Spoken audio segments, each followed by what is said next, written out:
কিছু কখনো অনেক আনন্দ দেয়, আবার কখনো বা কষ্টের কারণ হয়ে দাঁড়ায়। আসলে জীবনে কিছু পেতে গেলে কিছু হারাতেই হয়। তো এই সবকিছু নিয়েই জীবন। তো আসসালামু আলাইকুম সবাইকে। সবাই কেমন আছেন?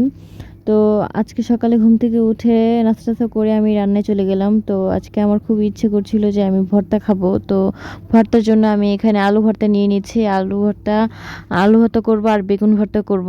আর এখানে আমি ডিমগুলো ছিলে নিচ্ছি। ডিমটাকে একটু ভুনা করব। তো আমি সাথে তরমুজগুলাও একটু কেটে নিচ্ছিলাম তো হাসব্যান্ডের জন্য, যেহেতু হাসব্যান্ড দুপুর টাইমে চলে আসবে। তো আমি সবকিছু রান্নাবাড়া করে এখানে একটু ফল কিছু ছিল, তো এটাকে আমি কেটে নিলাম। তো তরমুজটাকে সবটাকে ভালোভাবে কেটে নিচ্ছি, আপনারা দেখতে থাকুন।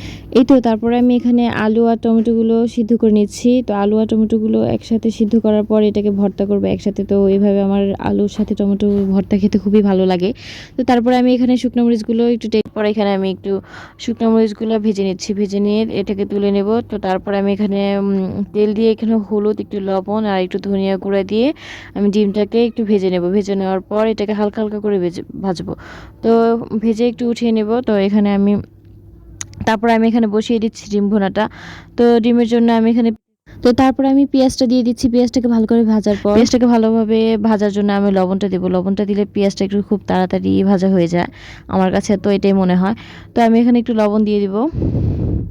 তো লবণ দেওয়ার পরে এখানে আমি ধনিয়ার গুঁড়া দিচ্ছি, একটু হলুদ দিব, একটু মরিচের গুঁড়া দিব, একটু আদা রসুন বাটা দিব, জিরা বাটা দিব।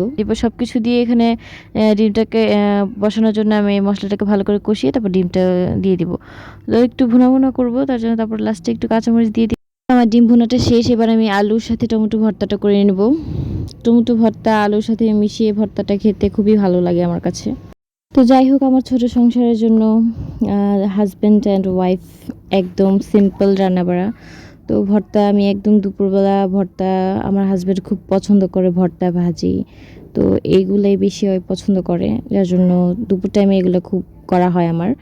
তো এই তো ভর্তা আমার একদম পেঁয়াজ মরিচ দিয়ে ভালো করে কমপ্লিট হয়ে যাচ্ছে, একদম সরিষার তেল দিয়ে তারপরে এই ভর্তাটা ভালো করে এখানে মিশিয়ে নিচ্ছি। তো এটা কিন্তু গরম ভাতে খেতে খেতে খুব ভালো লাগে। তো দুপুরবেলা বিশেষ করে আলু ভর্তা কিংবা অন্যান্য ভর্তা দুপুর টাইমে খুব বেশি মানানসই। তো আমি এখানে সে সাথে আমি বেগুন ভর্তা করে নেব। তো আমি আজকে অন্যভাবে বেগুন ভর্তাটা করব। তো বেগুন ভর্তার জন্য আমি এখানে বেগুনটা একটু সিদ্ধ করে নিচ্ছি। তো সিদ্ধ করার পর এখানে ভালো করে বেগুনটাকে আমি এখানে মিশিয়ে নিচ্ছি। আমি এখানে একটু পেঁয়াজ দিয়ে দিব। পেঁয়াজ দেওয়ার পরে এখানে একটু তেল দিয়ে দিব, যাতে পেঁয়াজটা যাতে কাঁচা কাঁচা গন্ধ যেটা থাকে সেটা যাতে না থাকে। তারপরে আমি এটাকে একটু শুকনো মরিচ ভালো করে ভেজে এটাও ভর্তাটা বানিয়ে ফেলবো। তো আজকের ভিডিওটা এই পর্যন্ত। সবাই ভালো থাকবেন, সুস্থ থাকবেন। আল্লাহ হাফিজ।